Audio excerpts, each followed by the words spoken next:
Last summer, my small town here on Vancouver Island was completely severed from the rest of the province. The main artery connecting the east and west coast through the Alberni Valley is shut down. The blaze near Highway 4 has grown to 140 hectares in size. Thousands of people were left without any meat or produce for weeks, but I wasn't one of them. Here's why. Hello, and welcome to the Wildfires, where the food from plants and animals keeps us satisfied. We can grow it, find it, or catch it for dinner.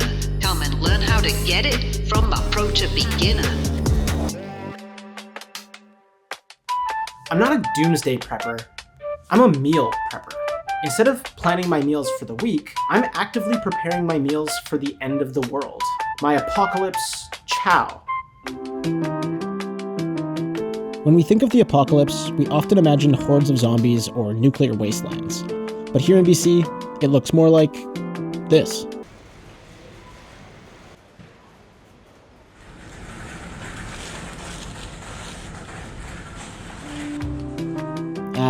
British Columbia, the land of majestic mountains, lush forests, and empty grocery store shelves?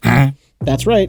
Thanks to our dear friend climate-driven natural disaster, BC's supply chains have been playing a drawn-out game of hide-and-seek.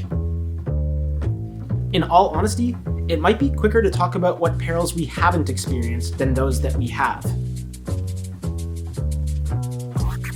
Our unlucky bingo card includes droughts, wildfires, floods, and freak snowstorms. The 2023 fire season shattered records for area burned in BC and Canada. There have been 2,214 wildfires nationally. Approximately 3.8 million hectares have been burned. The fire danger rating across much of BC, high or extreme. We're looking at a long fight ahead.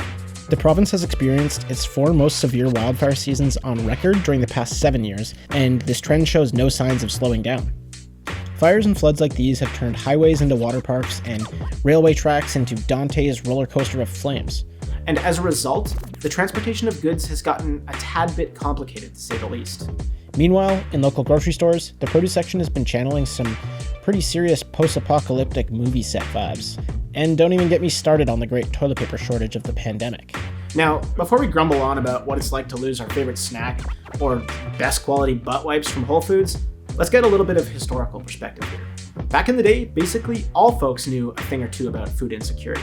Not having DoorDash meant having to get creative.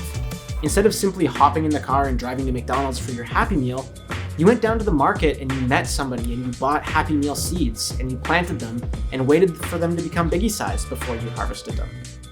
Right?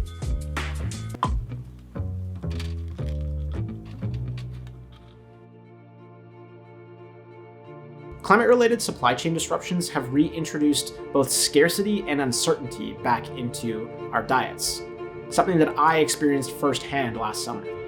A wildfire has exploded in size on Vancouver Island. The main artery connecting the east and west coast through the Alberni Valley is shut down. The blaze near Highway 4 has grown to 140 hectares in size. The bridge just went up into flames, forcing RCMP to close the road, the only major highway connecting Port Alberni and the west coast to the rest of Vancouver Island. It's believed to be human-caused and remains out of control. It's creating challenges for the many residents who rely on that access. Ottawa says it's looking into options for a national disaster response. If things get worse, we're developing contingency plans. We're looking at a long fight ahead. The frustration for residents. It's going to start putting a lot more pressure on our community because this really is the way in and out. Stranding thousands of travelers trying to head east and west. Now that road, Claire, Highway 4 is quite integral. What is the impact of this closure on the people living in the area? Because I imagine it's not great. Behind the scenes, Emergency Management BC is already gathering supplies and compiling lists of community centers, gyms, even campsites. The prediction is that this could be the worst wildfire season on record. All that red represents extreme fire danger, showing BC has become a tinderbox poised for an explosive fire season. This will only become more frequent and severe with the changing climate.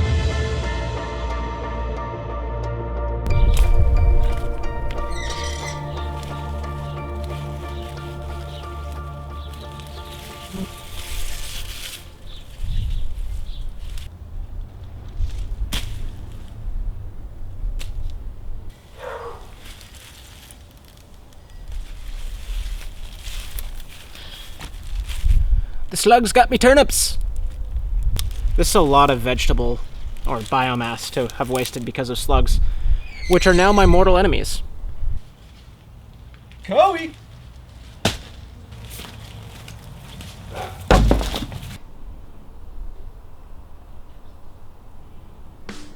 I bought this house in December of 2022.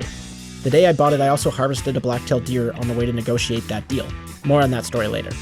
The deer went into the freezer along with my mule deer from earlier that fall. Then I spent January through May of 2023 completely transforming my backyard into a functional food growing space. The fire hit my community in June, just a few short weeks after the garden began to actually sustain our daily diets. All of the resources coming into our town suddenly came to a complete halt, so just like during the pandemic, people rushed to the grocery stores and panic purchased goods. Luckily, I didn't have to be one of those folks. Careful now. Nobody knows where you're going. Speak firm, but somehow your words keep slipping by. And you want to clean. Just want to clean. Got too much on my plate. Got too much on my plate. Got too much on my plate. Yeah, yeah. Got too much on my plate. My plate, my plate. Yeah. So it goes. So it goes.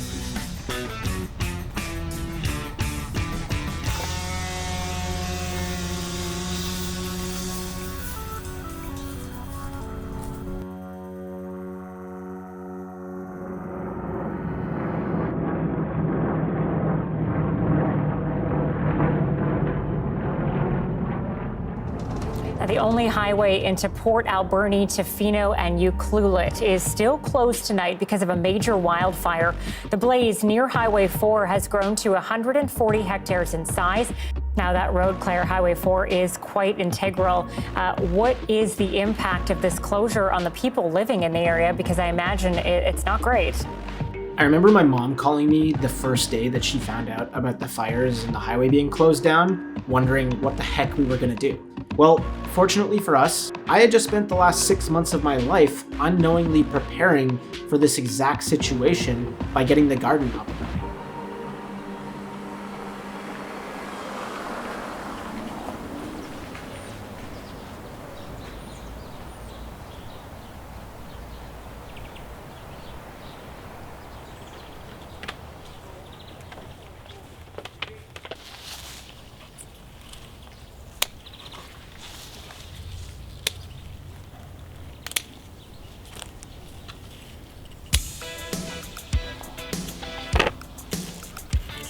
Our backyard was brimming with potatoes, onions, garlic, beets, beans, lettuce, you name it.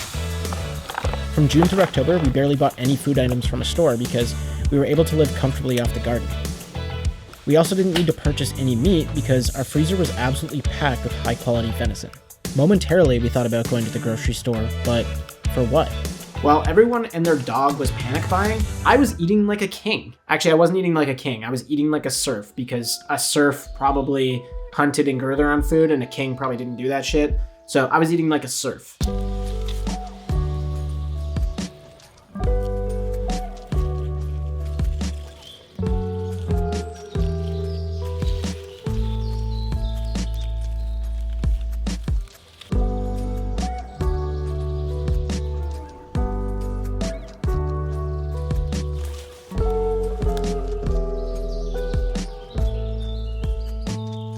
All that remained was figuring out how to try to maintain this level of food security throughout the fall and the winter, a time which, here on the Pacific Northwest, is regarded as a pretty tumultuous time of year.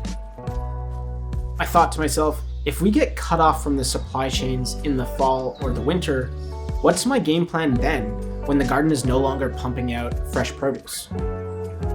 Up until this point, I'd never done any sort of serious food preservation, other than like freezing my deer meat and creating like big batch freezer meals like chilies and soups. So my experience in this domain was pretty limited. But unlike the serfs of days past, I have access to YouTube and digital mentors like Epic Gardening and Hugh Richards and Charles Dowding and Ripe Tomato Farms and all these guys on YouTube that are creating some of the most valuable content for self-reliance and subsistence that you can find.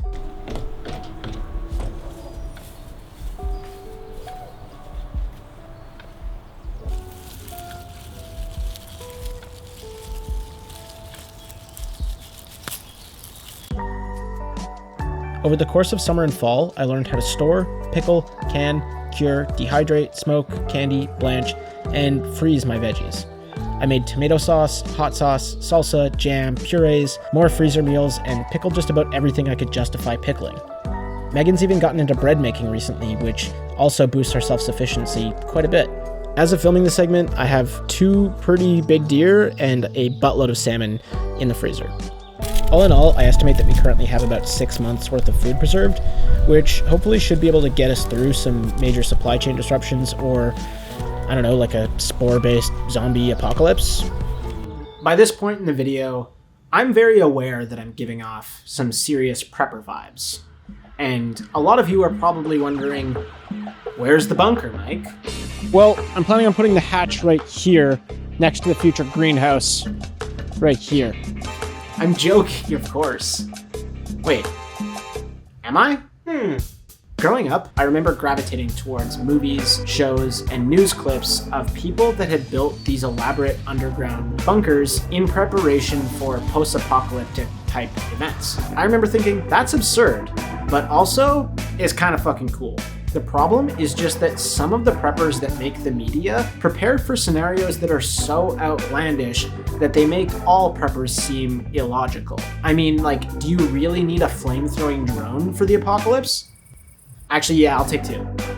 But let's be fair, not all prepping is a leap into the realm of absurdity. Some of it just makes good plain sense, like having a few weeks worth of food and knowing how to purify water. The sweet spot is finding that middle ground.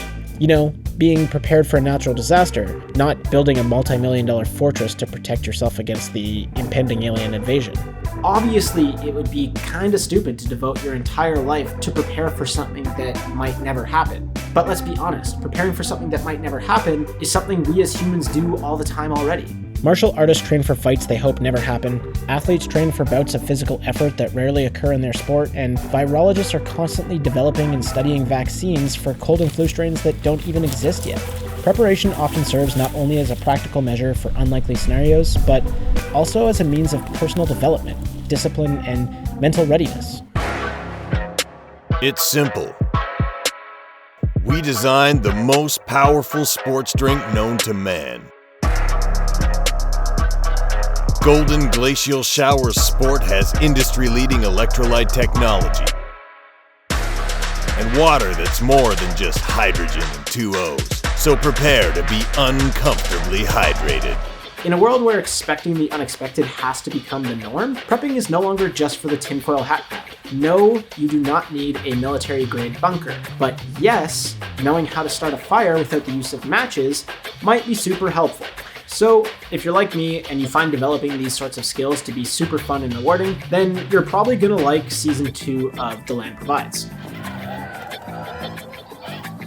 Every year, I plan on trying to do a run of 8 to 10 scripted, really polished, and well-produced episodes of The Land Provides, and in between seasons, I'll just be releasing a bunch of bonus content that takes a little bit less time to make.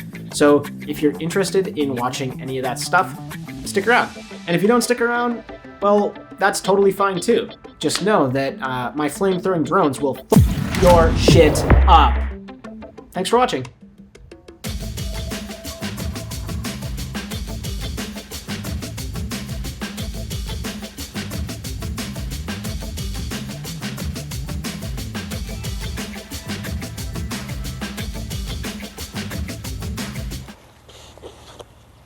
You smell like shit, dude. Did you just shit?